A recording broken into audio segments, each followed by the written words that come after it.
My name is Rachel Howser, and I am a graduate student at the University of Houston. At UH, I'm currently earning my PhD in structural engineering with a focus in concrete and earthquake engineering. This year, I'll be teaching Mrs. Hawthorne's class about engineering and nanotechnology. I would like to take this time to tell you a little bit about myself and introduce you to my research project. 525,600 minutes.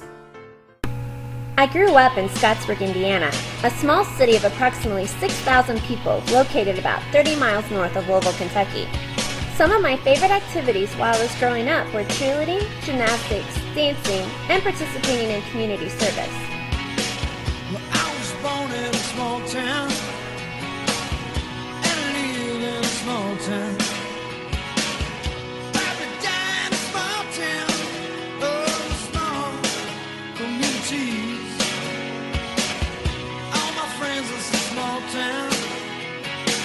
My parents live in the same small town. My job is a small town. Provides little opportunity.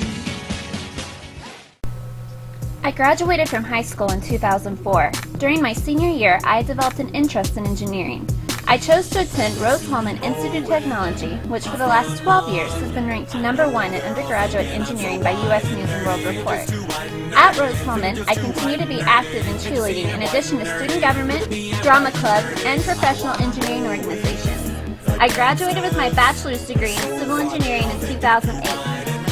I'm just too white and nerdy. I'm just too white and nerdy. I'm just too white and nerdy. Really, really white and first in my class there at MIT. Got skills, I'm a champion of D&D. MC Escher, that's my favorite MC. Keep your 40 out, just have an Earl Grey tea. My rims never spin, to the contrary. You'll find that they're quite stationary. All of my action figures are cherry. Stephen Hawking's in my library. After graduating from college in 2008, I was given the opportunity to do research in an earthquake center in Taipei, Taiwan. While in Taiwan, I studied the behavior of a 2-story concrete building tested under earthquake loads. Living in Taiwan was an incredible experience. I was able to completely immerse myself in a different culture. Taiwan is also the most beautiful country I've ever been in.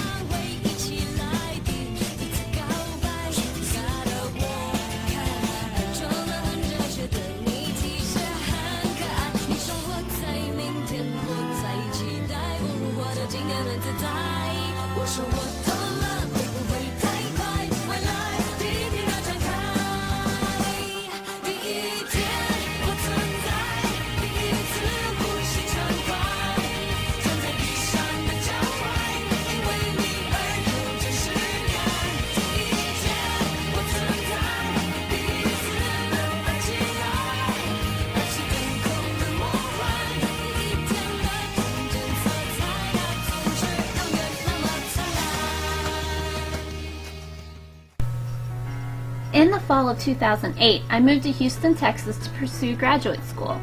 While working on my master's and PhD in structural engineering, I pursued several interests, including acting, dancing, and community service. I could really use a wish right now, wish right now, wish right now.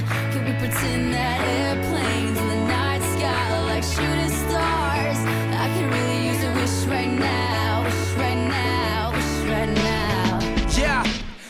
Use a dream or a genie or a wish to go back to a place much simpler than this. Cause after all the partying and smashing and crashing, and all the glitz and the glam and the fashion, and all the pandemonium and all the madness, there comes a time where you fade to the blackness. And when you staring at that phone in your lap, and you hoping but them people never call you back. But that's just how the story unfolds. You get another hand soon after you fold. And when your plans unravel in the sand, what would you wish for if you had one chance? So airplane, sorry I'm late. I'm on my way, so don't close that gate. If I don't make that, then I switch my flight, and I'll be right back at it by the end of the night. I keep talking about engineering, but what does an engineer do? An engineer is a person who applies science and mathematics to solve problems. There are many different types of engineers, including chemical, electrical, mechanical, and civil. My background is in civil engineering.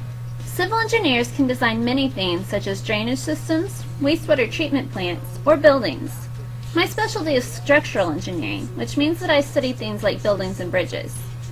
My current research project is studying the effect an earthquake may have on a concrete column reinforced with different types of fibers. I'm studying two types of fibers, steel fibers and carbon nanofibers. First, I would like to talk to you about steel fibers. In areas where there are a lot of earthquakes, stirrups, which are these steel bars you see going around the main reinforcement in a column, are required to be spaced very closely together. Because of this, it's very hard for concrete to flow in between the bars. I'm trying to solve this problem by removing the stirrups and replacing them with steel fibers. Steel fibers are capable of bridging a crack and holding the concrete together. Here you can see the difference between a column containing traditional reinforcement on the left and steel fibers on the right. The steel fiber column only had one major crack. I'm also studying the use of carbon nanofibers. A carbon nanofiber is so tiny that its size is about that of a hair split into 100,000 pieces. Carbon nanofibers conduct electricity, and when they are mixed with concrete, the concrete conducts electricity. We can measure the electrical properties of concrete, and by studying them, can tell the damage in the concrete. So far, my research has been very successful. I've proven that steel fibers are an effective way of replacing reinforcement that is too closely spaced in columns. I have also proven that the electrical properties of carbon nanofibers can be used to judge the damage in a concrete column. I look forward to working with Mrs. Hawthorne's class this year and teaching each of you the principles of engineering and nanotechnology.